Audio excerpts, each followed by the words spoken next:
এই ব্লগটা দেখে কেউ অবাক হবেন না, কারণ ব্লগটা হলো শীতকালে। রাত চাপে এই ভিডিওটি আর ছাড়ার আমি টাইম পাই। পর গ্যালারিতে গিয়ে দেখি যে এইরকম একটা ভিডিও পড়ে আছে, আমার ছাড়াই হয়নি। আপনাদের সাথে গল্প করতে করতে চলে এলাম আমাদের গন্তব্যস্থল। ভাবছেন তো কোথায় এসেছি আমরা বীরচন্দ্রপুরে ঘোষগ্রামে। এটা ছিল বৃহস্পতিবার, মানে মা লক্ষ্মীর দিন। এখানে আমরা মা লক্ষ্মীকে পুজো দেওয়ার জন্য ফুলের মালা আর ডালা কিনি। এখানে পর্যটকদের অনেক ভিড় হওয়ায় সাইডে অনেক মেলা, তারপর খাবার দোকানের মতো বসে। এখন গেলে হয়তো আপনারা এই মন্দিরটি ফাঁকা পাবেন। এরপর আমরা আস্তে আস্তে মন্দিরের দিকে যাচ্ছিলাম। ঠাকুর আর পুজোর দিকে আমার একটু আলাদাই নেশা। তারপর এই দোকান থেকেই আমরা মনে হয় ডালাটা নিয়েছিলাম। অনেক দামেরই ডালা ছিল, কিন্তু আপনাদের যেমন মানে আপনারা যেরকম ডালা নেবেন। মন্দিরটা দেখতে কিন্তু খুব বৃহস্পতিবার ছিল বলে অনেকটাই মন্দিরে ভিড় ছিল। এইদিকে আমরা মন্দিরে ঢুকি এবং লাইনে দাঁড়াই। মায়ের মন্দিরে পুজো দেবো, লাইনে না দাঁড়ালে হয়? লাইনের পাশেই অনেক ছোট ছোট মন্দির ছিল, আর আমরা সেটাই দেখতে দেখতে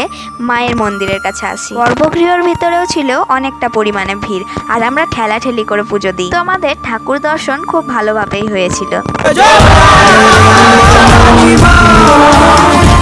তারপর আমরা পুজো দিয়ে বেরিয়ে আসি। তারপর আমরা যেহেতু ঘর থেকে মুড়ি নিয়ে গেছিলাম, এই জন্য আমরা ওখানে চপটা শুধু কিনি। আর ওখানে ছোটখাটো পিকনিকই হয়েছিল বলতে গেলে। তারপর বিকেল নাগাদ আমরা আস্তে আস্তে বাড়ি চলে আসি।